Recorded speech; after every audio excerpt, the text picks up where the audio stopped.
Assalamualaikum warahmatullahi wabarakatuh. Kembali lagi bersama podcast Man 1 Lamongan. Kali ini masih bersama saya Zumrotus Saadah. Di studio kita hari ini sudah hadir salah satu guru yang sangat menginspirasi bagi kita semua, khususnya di Man 1 Lamongan, dan umumnya nanti akan kita obrolkan sejauh mana apa saja yang sudah beliau lakukan sampai di tahap ini. Jadi beliau itu adalah salah satu guru Man 1 Lamongan yang informasi terbarunya mendapatkan penghargaan sebagai salah satu penulis terpilih dalam cerpen bertema anti korupsi yang memecahkan rekor muri tahun 2026. Kita akan berbincang bagaimana perjalanan beliau sampai di titik ini. Siapa beliau? Beliau adalah Bapak Suharsono AKS. Assalamualaikum Bapak. Waalaikumsalam warahmatullahi wabarakatuh. Alhamdulillah, bagaimana kabarnya? Alhamdulillah sehat. Sehat, alhamdulillah. Nah, perlu diketahui bahwa Pak Harsono ini adalah salah satu guru di Man 1 Lamongan, tepatnya adalah guru mata pelajaran bahasa Indonesia ya Pak, yang sudah menelurkan banyak sekali karya sastra, baik itu cerpen maupun puisi, dan sudah dimuat di media cetak maupun media elektronik, banyak dibukukan ya Pak ya. Kemudian kemarin beliau ini juga terpilih sebagai juara 1 guru inspiratif tingkat Kabupaten Lamongan ya, tingkat MA Kabupaten Lamongan yang diselenggarakan oleh Kementerian Agama Kabupaten Lamongan. Beliau juga adalah juara 1 penulis nasional, tingkat nasional, cerpen yang diadakan bersama ATT Press Sumatera tahun 2026 juga Pak. Ya, temanya adalah tentang ibu. Ya, kalau sudah nulis tentang ibu itu kayaknya yes ya gitu, yang menyentuh sekali gitu ya Pak ya. Dan yang terbaru, Pak Harsono ini adalah salah satu penulis terpilih dalam cerpen anti korupsi bersama Kulagong yang memecahkan rekor muri. Wah, luar biasa. Oke Pak, boleh cerita nih awal mula bagaimana akhirnya jatuh cinta? Kan nggak mungkin ya proses ini terjadi secara instan. Pasti ada proses yang panjang begitu ya. Bolehlah Pak cerita bagaimana awalnya jatuh cinta ke dunia kepenulisan itu. Sobat Manila yang saya banggakan, alhamdulillah berbangga kali saya diundang di podcast Manila ini untuk berbagi inspirasi untuk kawan-kawan Manila yang ada di seluruh Indonesia. Iya, karena ini tayangnya YouTube. Banyak sekali, betul sekali. Dan saya ucapkan terima kasih pada guru-guru saya yang saya juga alumni loh. Oh, alumni Man 1 Lamongan. Alumni kembali mengabdi di Man 1 Lamongan. Alumni tahun berapa Pak? 95. Oke. Mulai mengabdi di sini? Mulai tahun 2000. Tahun 2000, 95 lulus. Tahun 2000 masuk ke sini lagi sampai sekarang. Berarti ini sudah 25 tahun ya Pak Diman. Wah, luar biasa. 26 tahun ya Pak, 2026 ya. 2000 sampai 2026. Iya, 26 tahun. Oke Pak, lanjut. Senang sekali sebenarnya ide kepenulisan itu bersumber dari kesukaan dalam membaca. Membaca dan menulis tidak bisa dipisahkan ya. Sebenarnya berawal dari kesenangan hobi itu ya. Jadi di madrasah ini kan punya perpustakaan representatif. Betul sekali. Banyak buku, banyak majalah, banyak koran. Nah, saya itu sering kalau ada waktu longgar itu di segmen hari Sabtu, Minggu itu biasanya banyak dimuat, baik itu kan langgannya Jawa Pos. Iya, betul sekali. Nah, karya-karya cerpen yang terpilih, karya-karya puisi yang terpilih itu biasa dimuat hari Sabtu Minggu ya Pak. Sabtu Minggu. Itu yang menjadi tujuan saya ke perpus itu ya baca-baca. Kemudian saya berpikir, kenapa kita tidak produktif? Ya, awalnya masih baca-baca aja ya, belum terus. Ya, kemudian saya cobalah ngirim. Kita juga punya hobi membaca dan ingin mengasah kemampuan menulis. 2015 baru mulai itu pertama. Sajak saya diterima di Jawa Pos Radar Bojonegoro, luar biasa. Nah, kemudian setelah sajak termuat, pengen lagi nulis. Ini malah semakin semangat ya Pak. Genrenya coba saya ubah ke cerpen. Oke, saja berpindah ke cerpen. Kalau saja itu kan hanya beberapa bait. Betul. Sedangkan cerpen itu kan panjang ya, ada 1.500, ceritanya, ada sampai 1.600 kata. Betul. Tertantang gitu. Tertantang. Dimuat lagi. Awalnya kalau nggak salah itu telur mata sapi. Judulnya telur mata sapi. Radar itu dimuat. Iya. Terus berkembang, tulis lagi dengan isu-isu sosial, realitas sosial yang saya angkat. Nah, terus sampai hampir 27 judul yang sudah dimuat. Wah, luar biasa. Radar Bojonegoro, kemudian saya kembangkan ke Jawa Pos Pusat. Surabaya. Ya diterima lagi. Wah, luar biasa. Dia saya kembangkan sayapnya di Radar Banyuwangi, kumpulan cerpen sama puisi juga diterima. Terus kemudian beralih ke penulisan buku, antologi. Jadi antologi awal itu adalah antologi tunggal. Oke. Ini apa itu isinya semuanya kayak karyanya Pak Arsono, berarti dijadikan satu buku gitu kan, ya. Tulisan-tulisan lepas di FB. Dulu sukanya nulisnya zaman-zaman itu nulisnya di FB ya, di Facebook ya. Jadi satu jadi buku. Kemudian ini cerpen-cerpen yang tercecer di beberapa media ini juga saya dikumpulkan jadi satu. Kemudian saya lanjut ke event-event nasional. Ikut event nasional. Ada lomba cerpen nasional di Lampung, Bandar Lampung. Ini sahabat terpanjang. Sahabat sepanjang cerita. Tentang kisahnya Jali sama Bima. Cerita yang ditulis oleh Pak Arsono itu. Iya. Berlokal di daerah pesisir utara Lamongan. Ceritanya yang ada di situ. Jadi dua sahabat ini yang beda status sosial. Kemudian karena memang keduanya saling menguatkan. Ya. Bima ini kan anak juragan kaya raya. Yang Bima yang kaya, Yang Jali ini anak nelayan miskin. Tapi sama-sama berjuang untuk bisa meraih cita-cita. Betul. Akhirnya diajaklah Jali ke Surabaya. Nah si Bima ini kuliah. Nah sama-sama bareng dia kuliah. Nah Jali ini membantu pekerjaan ayahnya di Surabaya, kan punya perut besar gitu ya. Iya. Jali tukang kasar. Tapi di salah-salah kesibukannya bekerja, ya. Dia menulis. Akhirnya dia berhasil. Senja di atas perahu. Judul cerpennya Senja di atas perahu. Tokohnya tadi Jali dan Bima. Si Jali ini nulis potret realita sosial yang ada di pesisir. Dan menarik sekali ya. Senja di atas perahu. Senja di atas perahu tua. Oke. Jadi penulis ini kemudian dilirik oleh banyak penerbit. Akhirnya dijadikan kumpulan novel. Itu yang mengangkat ceritanya si Jali tadi. Kembali sama-sama dua ini ke Lamongan. Satu jadi penulis istilahnya ya banyak diundang di di seminar-seminar gitu ya. Si Bima ini sukses di akademiknya. Jadi manajemen ngelola ikan di Lamongan. Iya. Mengangkat cerita lokal Lamongan ya. Happy ending ya Pak ya. Perjalanan dua sahabat keren itu memang menginspirasi sekali ya. Kemudian ini salah satu buku antologi di ATT Press Sumatera. Yang tadi juara satu nasional itu. Itu cerpen juga. Temanya tentang ibu tadi. Terus kemudian ini yang baru ini kumpulan puisi lomba cipta puisi nasional juga. Angin berubah. Nah, inilah proses dari nol. 2015 ya Pak tadi ya. 2015 kemudian berlanjut konsis dalam bidang kepenulisan. Alhamdulillah akhirnya sampai di titik ini.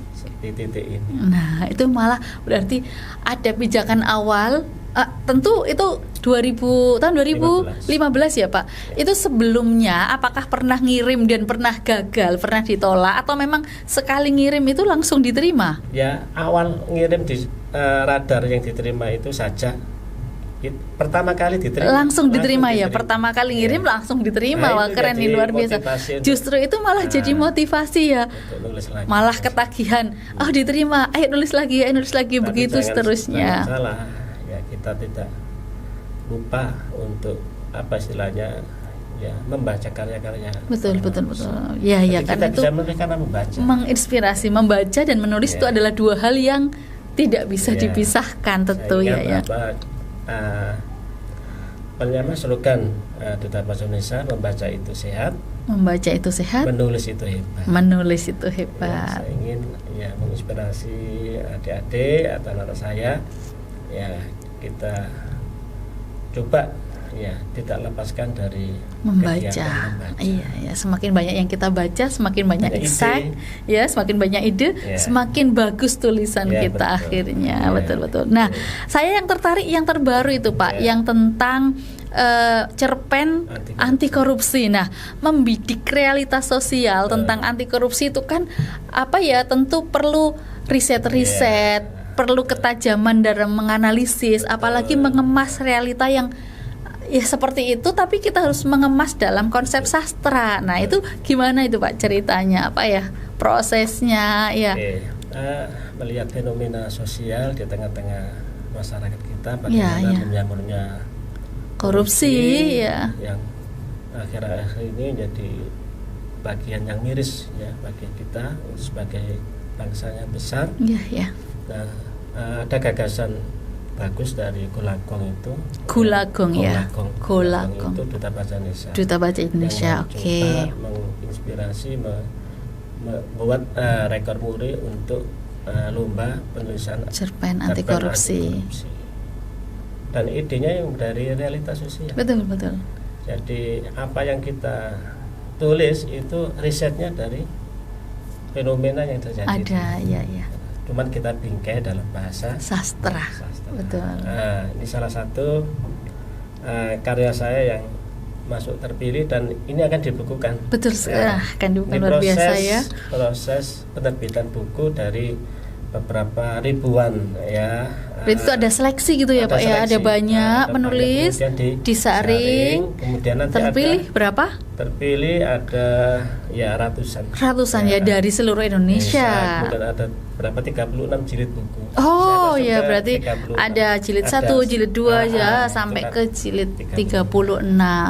Dan satu jilid itu tentu ada beberapa penulis gitu ya dari berbagai daerah.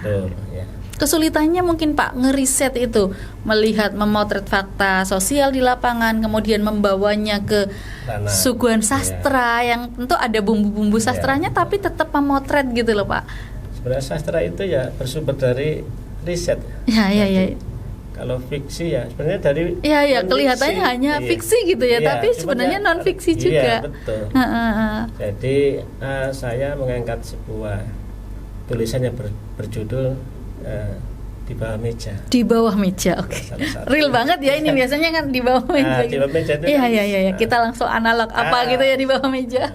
Jadi ada salah satu tokoh di situ, sebenarnya ada 3 itu ya. Ada 1 ayah, ibu, sama anak. Si anak ini merasa kepekaan sosial dan punya hati nurani yang tajam terhadap realitas sosial yang ada di keluarganya. Oh, di keluarganya. Salah satu suatu ketika si ayah itu bawa amplop. Ceritanya itu ya. Dan ditanya, itu hasil gratifikasi untuk uang pelicin pembuatan jembatan. Oh gitu, proyek ayahnya. Ya. Kemudian si ayah ini kemudian menjadi sadar ketika si anaknya ini menyampaikan bahwa dia tidak ingin keluarga ini memakan dari bahan bakar api neraka. Oke. Itu yang seperti itu, kaget orang tuanya. Jadi sampai di rumah ya, kemudian besoknya mengembalikan uang pelicin kepada atasannya. Ini kan abdi negara juga. Iya. Masuk ceritanya Ya, itu seperti ceritanya. itu. Kemudian di sana dia dikucilkan oleh teman-temannya dan oleh atasannya. Yang si ayah itu. Ya, kembalikan, dikatakan sok suci dan lain sebagainya. Nah, di tengah-tengah dilema antara Mengembalikan itu tadi. Iya, antara masalah keluarga di rumah itu tentang kekurangan ekonomi, Iya. SPP anaknya, rumahnya bocor, dan sebagainya. Iya. Akhirnya dia bertekad, ya, berniat untuk mengembalikan anak. Resikonya dia harus dimutasi ke luar kota. Oh gitu di daerah ceritanya. terpencil. Jadi ya seperti itulah. Tapi ada dua sisi, integritas yang dijunjung tinggi tentang nilai kejujuran, nilai moral. Betul.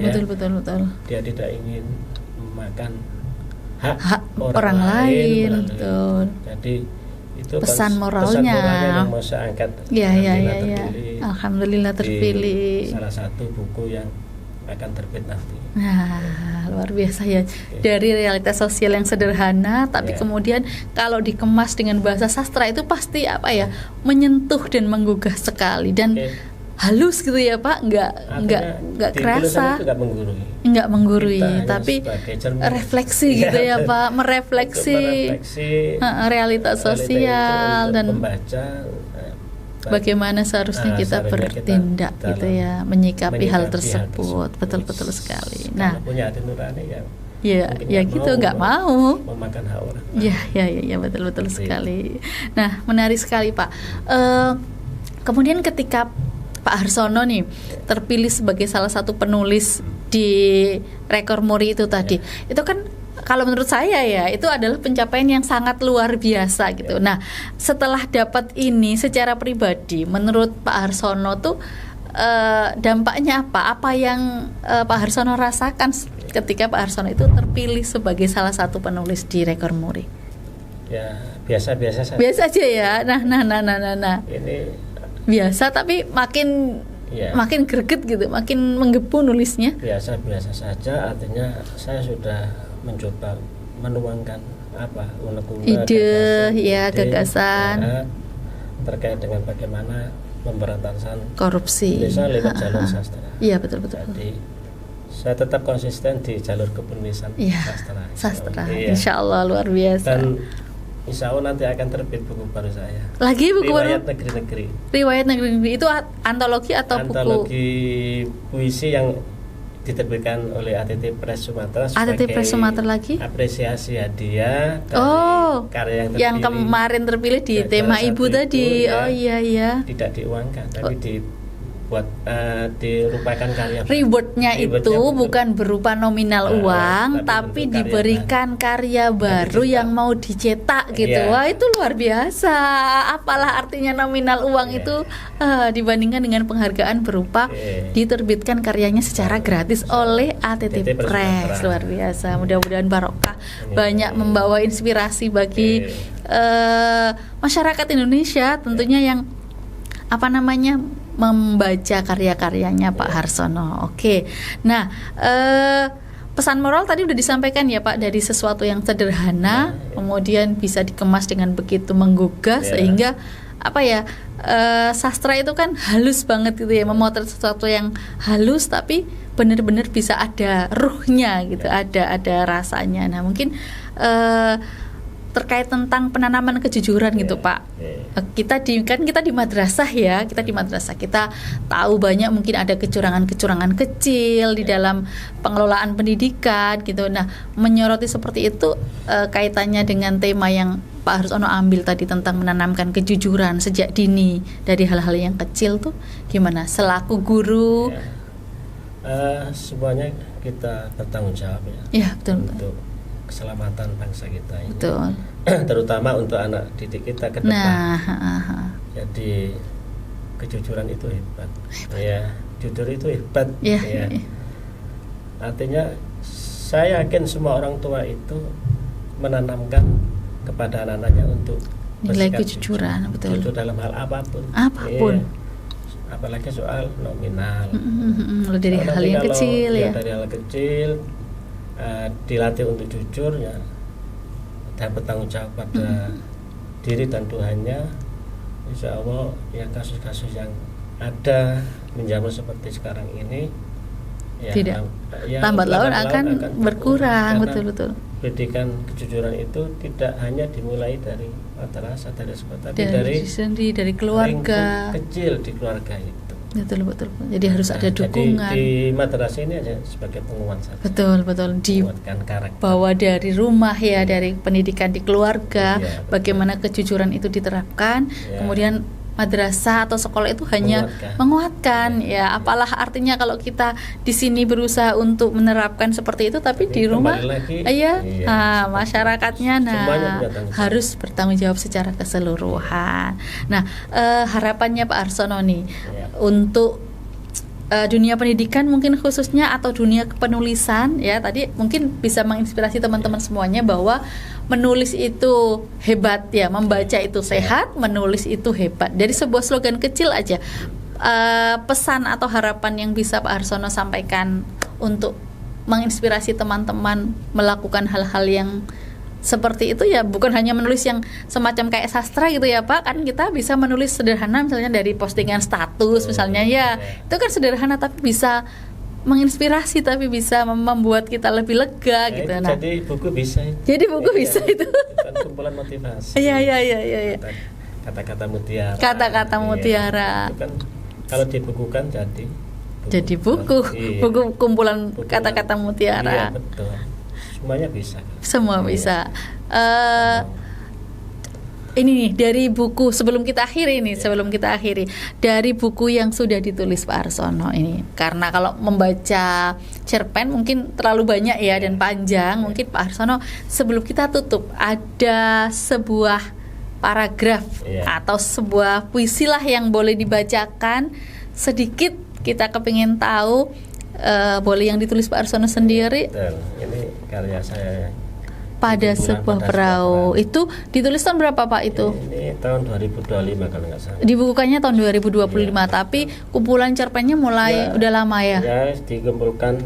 Iya. Kalau dulu kita senang nulis lepas gitu aja ya. Sekarang dibukukan dan ini pasti akan sebuah hasil karya yang luar biasa. Oke, kita simak ya teman-teman semuanya bagaimana puisi dibacakan oleh Pak Arsono. Silakan Pak.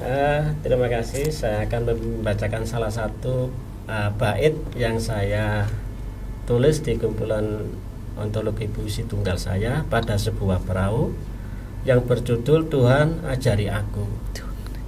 Tuhan ajari aku untuk membilang nama-namamu pada serpihan malam yang ganjil saat orang-orang tertidur pulas, agar aku tegap kalamu dengan mata batinku. Luar biasa. Sederhana tapi itu sebenarnya dalam sekali. Ya. Dan satu saya berpesan, saya itu pengagum salah satu maestro puisi, Bapak Puisi Indonesia, Mbak Sapati Djoko Damono. Oke. Yang paling ingat itu tentang apa Pak? Hujan bulan Juni. Dan banyak karya-karya lain yang ayat-ayat api, ini kumpulan saja-sajanya banyak sekali soalnya. Melipat jarak. Nah, salah satu saya ambil perahu kertas. Itu juga tulisan beliau. Nah, saya ambil salah satu judulnya yang sampai saat ini menjadi bagian terpenting dalam hidup saya. Wah, luar biasa ini. Yang fana adalah waktu. Yang fana adalah waktu. Yang fana adalah waktu. Kita abadi. Memungut detik demi detik, merangkainya seperti bunga. Kemudian di endingnya itu ada pertanyaan diulang ya. Yang fana adalah waktu bukan? Yang kita fana abadi. Pernyataannya diulang lagi. Ada logika yang terbalik. Kalau kita cermati di sini. Iya. Kita mengamati bahwa yang fana itu kita adalah, kan sebenarnya kita. Tapi bukan waktu kan? Betul, tapi karena waktu. Bapak Sapati dibalik. Yang fana adalah waktu kita yang abadi. Padahal apa konsepnya? sebenarnya kebalik. yang disampaikan Pak Sapardi Apa amanatnya gitu apa ya Pak? amanatnya? Ya. Ini dalam sekali ya. Jadi kalau kita mau jejak hidup kita itu abadi, semakin waktu kan akan meninggalkan kita. Betul. Yang fana itu waktu memang. Lepas kemarin sudah hilang ya. Tapi jejak digital kita, torehan catatan kita, karya-karya kita abadi. Maka menulislah. Supaya ya menjadi bagian dari keabadian. Betul sekali. Singkat tapi luar biasa maknanya. Saja sederhana tapi luar biasa. Tapi luar salah biasa. Satu inspirasi saya dalam bidang kepenulisan ya Pak Sapardi. Bahasanya sederhana, lugas. Iya. Tapi tajamnya luar biasa. Baik. Terima kasih Pak Harsono sudah hadir di podcast ini. Sangat-sangat menginspirasi, sangat-sangat membuat kami bukan bercita-cita kemudian langsung menjadi penulis yang luar biasa, tapi dari poin kecil yang Pak Harsono sampaikan tadi bahwa menulis itu sehat, membaca itu sehat, menulis itu hebat. Jadi itu adalah sebuah kutipan kecil yang sebenarnya bisa kita amalkan setiap hari. Tidak harus menulis yang langsung luar biasa, tapi dari menuliskan hal-hal kecil tapi bisa membuat orang lain terinspirasi. Itu adalah satu lagi boleh Pak? Ya, anak-anak kita ini juga kita ajari untuk madrasah. Oke. Di Man 1 Lamongan itu ada forum literasinya. Iya, ada jurnal bacanya. Oke. Kemudian insya Allah nanti akan terbit buku baru antologi anak-anak. Ya. Dari karya siswa? Ya, karya siswa itu saku langit. Judulnya? Saku langit itu pentigraf. Oh, pentigraf. Kumpulan dari pentigraf anak-anak yang kita bukukan. Iya, dari hasil karyanya anak-anak. Anak-anak ini juga luar biasa dalam menulis. Saya ucapkan terima kasih kepada kepala madrasah. Saya sudah mendukung ya betul untuk menjembatani agar literasi madrasah ini tetap berjalan, bisa hidup. Ya luar biasa. Congratulations buat anak-anak Man 1 Lamongan yang sebentar lagi akan membukukan karya pentigraf, entah apapun nanti gebrakannya dalam tahun-tahun ke depan. Yang penting dunia kepenulisan, literasi ini harus terus berjalan, begitu ya Pak. Terima kasih sekali Pak Harsono sudah hadir dan menginspirasi. Mudah-mudahan teman-teman yang menyimak podcast ini juga bisa terinspirasi dari apa yang kita obrolkan hari ini. Dan satu poin tentang kejujuran tadi, kita harus menanamkan entah itu di rumah, pada diri sendiri khususnya, dan kita harus menyadari bahwa kita tidak pernah lepas dari pengawasan Allah Subhanahu wa Ta'ala, dan itu akan membuat kejujuran mengakar dalam hati kita. Oke. Sekian dulu podcast bersama Pak Harsono. Next kita akan hadirkan lagi guru-guru Man 1 Lamongan yang inspiratif untuk ngobrol bersama di sini. Saya Zumratul Saada pamit undur diri. Terima kasih sudah menyimak. Kita ucapkan salam kepada pemirsa. Assalamualaikum warahmatullahi wabarakatuh. Sehat. Menulis itu hebat.